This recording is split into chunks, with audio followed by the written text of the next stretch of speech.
rim an am le tran dae dun kum zong kum dang ai na dang lang ge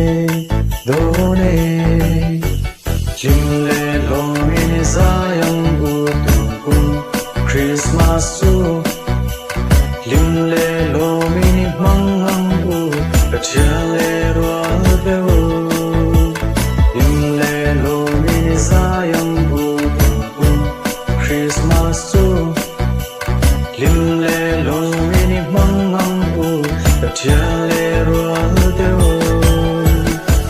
bai quy se bin kan su le thian sen kan kim zai kan kim nghe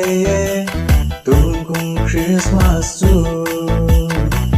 tu dang lai lovin per quan e zai vonin